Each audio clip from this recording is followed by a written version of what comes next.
पंचतंत्र की कहानी। गाय और शेर। एक पहाड़ी के नीचे भीमताल नाम का एक गांव था। गांव के सारे जानवर हरी घास खाने के लिए सुबह उसी पहाड़ी के ऊपर बसे जंगल में जाते और शाम होते होते घर वापस आ जाते थे। हर दिन की तरह चंपा नाम की एक गाय अन्य गायों के साथ उसी पहाड़ी के जंगल में घास खाने के लिए गई थी। वो हरी घास खाने में इतनी ज्यादा प्रसन्न थी कि वो कब एक शेर की गुफा के पास पहुंच गई, उसे पता भी नहीं चला। शेर गुफा में सो रहा था और वो पिछले 2 दिनों से भूखा भी था। जैसे ही चंपा शेर की गुफा के पास पहुंची, गाय की खुशबू से शेर की नींद खुल गई। वो शेर धीरे धीरे गुफा से बाहर आया और गुफा के बाहर गाय देखकर खुश हो गया। शेर ने मन ही मन सोचा कि आज उसकी 2 दिनों की भूख मिट जाएगी। वो इस तंदुरुस्त गाय का ताजा मांस खाएगा और यह सोचकर उसने एक तेज दहाड़ लगाई। चंपा शेर की दहाड़ सुनकर डर जाती है। जब वो अपने आसपास देखती है तो वहां दूर दूर तक उसको कोई भी दूसरी गाय नहीं दिखी। जब वो हिम्मत करके पीछे मुड़ी तो उसे सामने शेर खड़ा हुआ दिखाई दिया। उस शेर ने चंपा को देखकर फिर से दहाड़ लगाई है और चंपा से कहा, मुझे 2 दिनों से कोई शिकार नहीं मिल रहा था। मैं भूखा था, शायद इसलिए भगवान ने मेरा पेट भरने के लिए तुझे मेरे यहाँ पर भेजा है। आज मैं तुझे खाकर अपनी भूख मिटा लूंगा। शेर की बात सुनकर चंपा डर जाती है। वह रोते हुए शेर से कहती है, मुझे जाने दो, मुझे मत खाओ। मेरा एक छोटा बच्चा है जो अभी सिर्फ मेरा ही दूध पीता है और उसे घास खाना अभी तक नहीं आया है।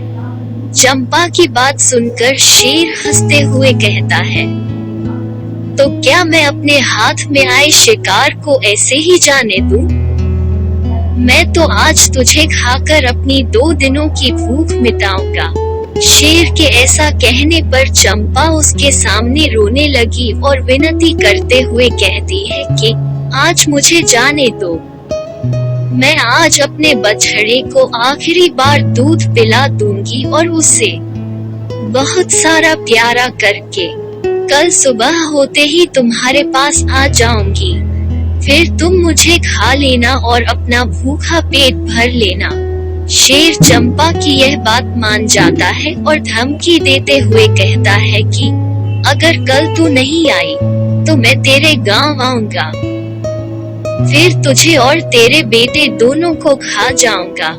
चंपा शेर की यह बात सुनकर खुश हो जाती है और शेर को अपना वचन देकर गांव वापस चली जाती है।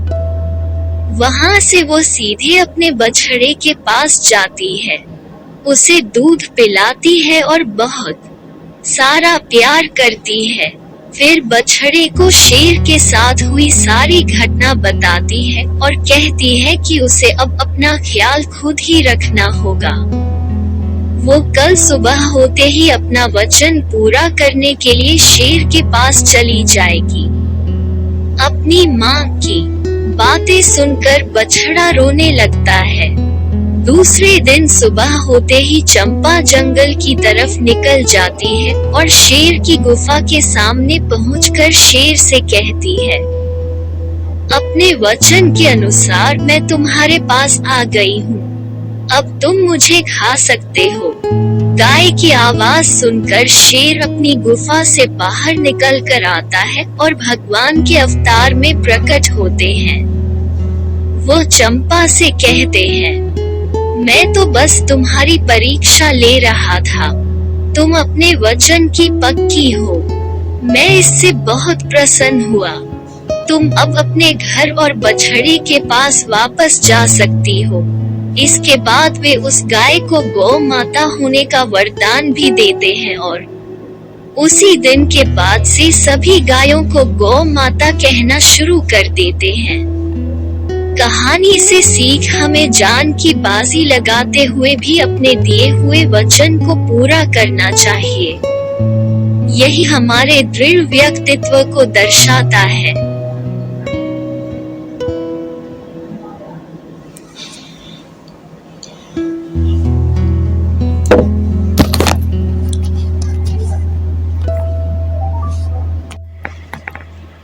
Thanks for watching. Please likes and comments and subscribe.